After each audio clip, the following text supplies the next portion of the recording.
What would happen if a man accidentally got trapped in a mysterious cycle of time, where no matter what he did, he kept traveling through time and reliving the exact same night again and again? Yes, you heard that right. He was stuck inside a time loop. But how did this nightmare even begin? The reason behind it will leave you completely shaken. So, let's rewind and start from the beginning. In the latest 2025 time loop mystery movie, the story opens inside an ordinary restaurant. Nothing fancy, just a cozy local place where people come every night to eat. Like always, tonight was crowded too, filled with laughter, chatter, and the comforting noise of plates and coffee cups. Everything looked perfectly normal. But no one inside that restaurant had any idea that tonight was going to be the longest night of their entire lives. The restaurant's owner, Anna, was a hard-working woman, running the reception, taking orders, serving food, doing it all herself. That evening, as usual, her regular customers Sam and Gary were sitting at their table, enjoying dinner, when suddenly the TV behind the counter flashed breaking news. The headline said that a psychotic killer was roaming the city freely. He had already murdered more than 10 people, most of them young women, and the police still hadn't caught him. A warning was issued for everyone to stay alert through the night, because the killer could be anyone, anywhere. Inside the restaurant, apart from Anna, Sam, and Gary, there were other people too. 2 nurses, a couple, and 3 teenagers hanging out at a corner table. As the news spread, a chilling silence filled the room. Everyone suddenly wanted to finish their food quickly and rush home before danger arrived. But Sam, being bold, or maybe overconfident, said he wasn't scared because he always carried a gun for safety. What he didn't know was that the killer was already sitting right there among them. His name was Charlie, the same man who had been murdering people since evening. He had decided that no matter what punishment awaited him, tonight he was going to do exactly what his twisted mind wanted. Why he was doing it, we would soon find out. As Charlie looked around, his eyes fell on Anna. Something dark and sinister clicked inside his head. He decided she would be his next target. But not directly. He wanted to play first. When Anna came to take his order, Charlie began flirting with her, trying to draw her attention with creepy smiles and fake charm. But Anna wasn't new to this. She had seen all kinds of weird customers before and knew exactly how to ignore them politely. She simply noted down his order and walked away to serve the next table, where 3 teenagers were waiting. One of them suddenly said, "Hey, I know you. I've seen you working as a nurse in the hospital once," he asked when she left nursing to open this restaurant. Anna didn't respond, just smiled awkwardly and moved on. By now, her shift was almost over. Her co-worker Liv had arrived late, so Anna handed her the remaining duties and asked her to take care of the customers. Anna then grabbed her bag and stepped out to head home. But as soon as she walked outside, she froze. Charlie was standing there waiting for her. He smiled and said, "Why don't we go to a party? I like you, Anna. We could have fun tonight." His tone and behavior instantly made Anna uncomfortable. To escape the situation, she lied, saying that her boyfriend was waiting just a little ahead. But Charlie didn't stop. Before she could even move, he pulled out a gun and revealed that he was the same serial killer whose story was all over the news. He said if she wanted to live, she'd better come with him quietly and do exactly as he said. Terrified and helpless, Anna had no choice but to obey. Inside his car, Charlie started ranting about his miserable life, how he'd lost control, how nothing ever went right for him, and how tonight he'd decided to kill whoever he wanted. When he noticed Anna glaring at him with fear and anger, Charlie snapped completely. He grabbed a knife and stabbed her brutally, again and again, until she fell lifeless. And the worst part? He felt peaceful afterward. But suddenly, everything glitched. Reality itself seemed to flicker. Charlie's eyes shot open, and he found himself standing right at the restaurant's entrance again. Everything was exactly the same, just as it was before. The same noise, the same faces, the same moment. Anna was alive again, serving customers like nothing ever happened. And except for Charlie, no one remembered a thing. He sat there, confused, heart pounding, trying to understand what was happening. Was he dreaming? Was he dead? He nervously went back to his table. When Anna came to take his order, he asked with panic in his voice, "What's the date today? Do you remember me?" Anna looked at him surprised. "No, sir. I think you're here for the first time." The date, the time. Everything was exactly the same as before. When she walked away, Charlie's eyes caught a strange man sitting nearby, eating silently. His name tag read, David. Charlie walked up and whispered, "Hey, are you reliving this time too?" David ignored him completely, focused on his food. Frustrated and furious, Charlie lost his mind again. When Anna's shift ended and she stepped outside, he attacked her once more, dragged her into his car and killed her again. And just like before, time reset. The exact same scene replayed. Charlie found himself 1 hour earlier, standing at the restaurant gate again. This time, realization hit him like lightning. He was trapped in a time loop, a nightmare he couldn't escape. Filled with rage, he shouted at everyone inside. "Did you people do this to me? Are you playing games with me?" He pointed at Anna, accusing her of knowing everything, believing she was behind it. When Sam stood up to protect Anna, Charlie pulled out his gun and screamed, "I've already killed her twice. Then how the hell is she alive again?" Before he could say another word, Sam fired, shooting Charlie straight through the chest. Just like he'd said earlier, he always kept a gun for protection. But the moment Charlie died, time reset again. His eyes opened. He was right back at the restaurant entrance. Now furious and terrified, Charlie yelled, "Why are you doing this to me? I was dead. How am I alive again?" Everyone stared at him, confused. For them, he was just a random stranger. No one remembered anything from the previous loops. Charlie looked around, hopeless. He realized no one could help him. Finally, without saying another word, he decided not to hurt anyone this time. He turned around quietly and walked out of the restaurant. As soon as Charlie stepped beyond the restaurant's boundary again, boom, the loop reset, and his eyes opened right back at the restaurant door. He had no idea what the hell was happening. Confused, panicking, he kept trying to escape. Once, twice, 3 times, and again. He ran away nearly 20 times, every single time hoping this would finally be the one. But the moment he crossed that invisible line, the time loop reset again. Finally, exhausted and hopeless, Charlie realized the truth. He couldn't leave. No matter what he did, he was trapped here forever. He could not break this loop. So now he thought, if the loop resets every hour, then that means I can't die either, because every time an hour passes, everything resets. So technically he had infinite time. He could do whatever he wanted. No fear, no guilt, no consequences. And with that realization, something dark awakened in him. He stood up, smirked, and walked over to a couple sitting across from him. He told them he already knew the truth, that both of them were married to other people and were having an affair with each other. They were cheating on their husband and wife. The couple froze. How could this stranger possibly know their deepest secret? They had never seen him before. Charlie laughed. He was actually starting to enjoy this twisted game. So next he went over to the 2 nurses, Lily and Tina. But as soon as they noticed him approaching, they got uncomfortable. Feeling creeped out, they quickly packed their food and left. Charlie followed them out, hoping maybe this time if he left with them, the loop would end. But the moment he crossed the boundary, reset again. He was back. Now, instead of frustration, Charlie started feeling amusement. He began talking to Sam and Gary again, asking why they always carried a gun. He already knew the answer. He had lived through this moment dozens of times. He knew every tiny detail about everyone in that restaurant. And when he mentioned things about their personal lives, everyone was shocked. How does this guy know so much about us? A few minutes later, Charlie noticed Nurse Lily walking toward the restroom. He quietly grabbed a knife and followed her in. Without hesitation, he killed her. And then a thought crossed his mind.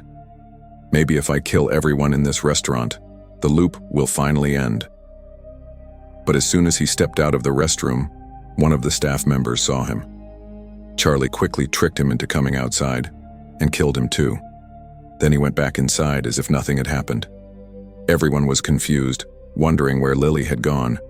Her friend was panicking, and even Anna started asking, "Did anyone see Lily?"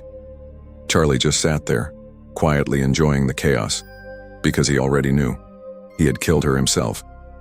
He got up again and went back to the same couple.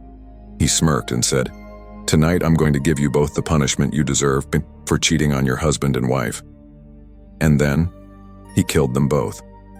After that, he pulled out his gun and started shooting everyone inside. He thought maybe, just maybe, if everyone was dead the loop would break, but it didn't. Instead, the clock rewound, and Charlie was back exactly 1 hour earlier.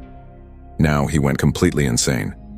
He began killing everyone again, not once, not twice, but through 50, maybe 100 loops. Each time, the same pattern. He murdered everyone, hoping the nightmare would end. But every single time, when he thought he'd finally escape, the hour reset again. At first, Charlie actually enjoyed it. The thrill, the control, the chaos. But after hundreds of loops, it became meaningless. Repetition turned to disgust. He grew tired of killing, tired of existing, tired of reliving the same bloody hour. Yet still, he didn't know how it started, or how to end it. So one loop, out of sheer exhaustion, Charlie pulled out his gun and shot himself. But the same thing happened again. The loop reset, though this time something felt off. Charlie noticed that even after hundreds of resets, his body wasn't resetting anymore. He still felt tired. His mind was awake, but his body was drained. He couldn't sleep. He hadn't slept for what felt like months, maybe years. His body was breaking down, but the loop refused to end. Desperate, he came up with a new plan. He decided to do nothing. He'd just sit there in the restaurant until morning, hoping that maybe once daylight came, the loop would finally stop. So that night, Charlie sat quietly at a corner table, saying nothing to anyone. Hours passed, and just before time was about to reset, 2 police officers walked in. They had finally identified him as the serial killer who had already murdered 10 people earlier that evening. The cops began questioning him. Charlie begged them not to take him outside, because he knew that the moment he crossed the boundary, the loop would reset again. But despite his resistance, they grabbed him and dragged him out. And just like that, boom, the loop reset again. Now, this time, Charlie knew what was coming. He realized that even if he stayed put, the cops would still arrive before morning. So that plan was useless. This time he went straight to David, the mysterious man who never spoke to anyone. Charlie told him everything, every single thing, how he killed everyone, how he'd tried every way to break free, but nothing worked. David finally spoke. He said, "You've done everything with violence. Maybe that's why you're still stuck. So this time, try killing them peacefully. Maybe your loop will end." Charlie was stunned. How could David say that so calmly? Why did he act like it was all normal? But right now, Charlie had bigger problems, so he didn't think too much about it. In the next loop, he did exactly what David said. He killed everyone, calmly, quietly, but even that didn't work. The loop reset again. However, this time something was different. When the loop restarted, Charlie noticed a priest sitting inside the restaurant, someone he had never seen in any of the previous loops. Maybe, he thought, the priest was always there but stayed in the restroom before. Whatever it was, Charlie walked over to him and told him everything. The priest listened carefully, then said, "You need to change, Charlie. You shouldn't take lives, especially not just to find peace for yourself. If you truly want to be free, you must face your sins, accept punishment, and never repeat those mistakes again." Then, the loop reset once more. But this time, Charlie was different. He had changed. He didn't act rude to anyone. He spoke kindly with Sam and Gary. He thanked the nurses, Lily and Eve, for their hard work, telling them how they helped so many people without ever being appreciated. He even offered to pay their bill. The nurses smiled, genuinely touched. For the first time, they saw a good man sitting in front of them. Then Charlie walked up to the same couple again. He told them he knew about their affair, but instead of judging them, he began to open up about his own life. He told them that his father had been a terrible man, but Charlie's mother, she was the complete opposite. She was the kindest woman alive. Yet despite that, his father would come home drunk every night and beat her. On top of that, his father had multiple affairs with other women, just like that couple in the restaurant. Charlie believed that's what turned his father into such a cruel man. And earlier that same morning, his father, in a drunken rage, had killed his mother. That's when the anger inside Charlie exploded. From that moment, he started killing people that very evening. But now Charlie realized how terribly wrong he was. He told the couple, "You shouldn't be having an affair either. You'll never find happiness by betraying your partners. Your children will suffer too. They'll grow up broken and maybe become bad people, just like me." He urged them to end their affair right there and focus on saving their marriages. Then Charlie walked over to Anna. He apologized for how customers usually treated her, the rudeness, the disrespect, the constant shouting. But this time Charlie spoke to her gently, with kindness. And Anna, she actually smiled. She started liking him. She even asked how he was doing. Charlie was stunned. Through hundreds of loops, no one had ever spoken to him kindly. But now that he had changed, everyone around him was changing too. He finally understood. The problem was never the world. The problem was him. Anna, smiling, said softly, "My shift ends in a bit. Maybe we could meet outside later." Later that night, when her shift ended, Anna stepped out. But this time, Charlie didn't stop her. Anna herself walked over to him. She said, "Let's go on a date tonight." Charlie couldn't believe it. How people who once ignored him now smiled at him, all because he had changed. He was sure now. The time loop would finally end. He hadn't hurt anyone, he had become a better man.